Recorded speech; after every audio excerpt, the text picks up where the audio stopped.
All right, here we go. So I'm going to show you guys how to sew this using the 1/4 of an inch seam allowance. I'm going to start where the yellow pin is and end where the white pin is.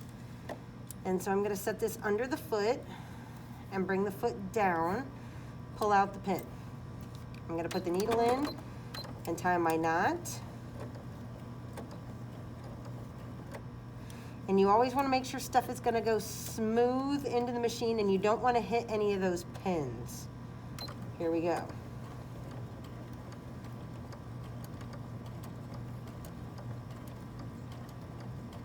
And if it starts to bunch up, just slide it underneath there.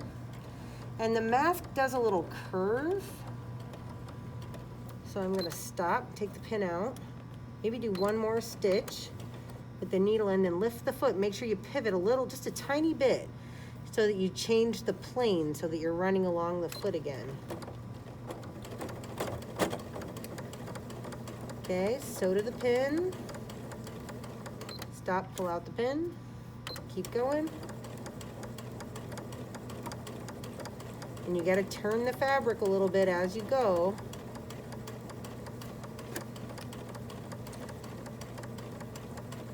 And keep in mind like where you want to stop, like right about there. You know, if you turn it and lift it with the needle in, we're pivoting, and if it matches the edge of the foot again, you did a good job.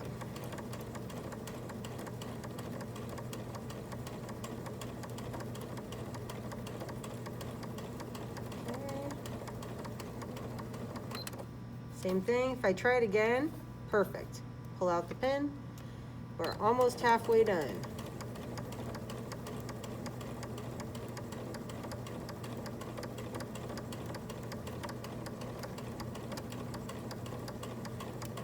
And you want to start thinking about how this is going to fit in at the top. And we might have to do another partial pivot.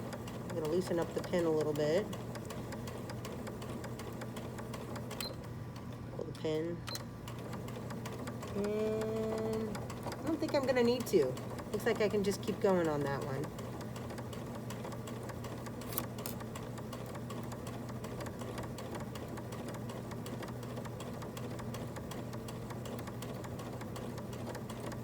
It's always good to notice that you have sewing coming out the back of the machine.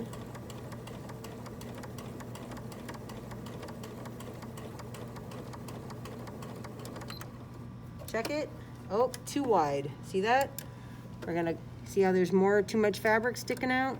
We'll go back, we'll spin it back to the same angle and maybe do 2 more stitches. Now if I lift it, spin it over, much better, much better. So right along. I maybe even could have done 1 more stitch there, I bet.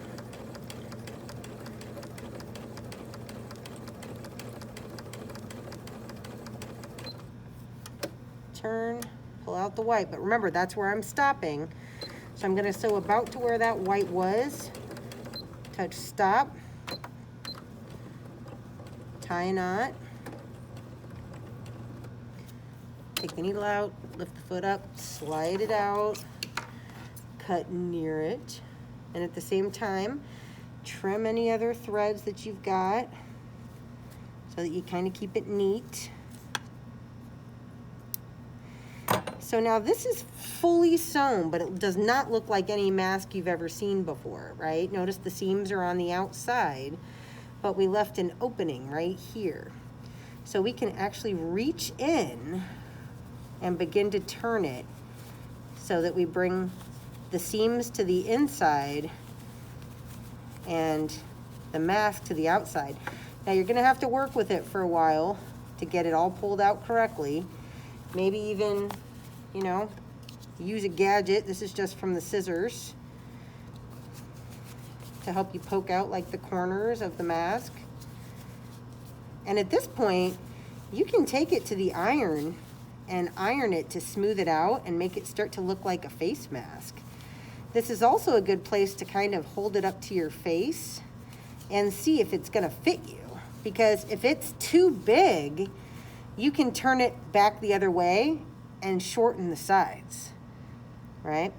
And if it fits you perfect, fantastic. You can start to see how the spider webs are gonna emerge, starting to look a lot more like a face mask, right? So here, you can pull it up to my face and you can see how that's gonna fit.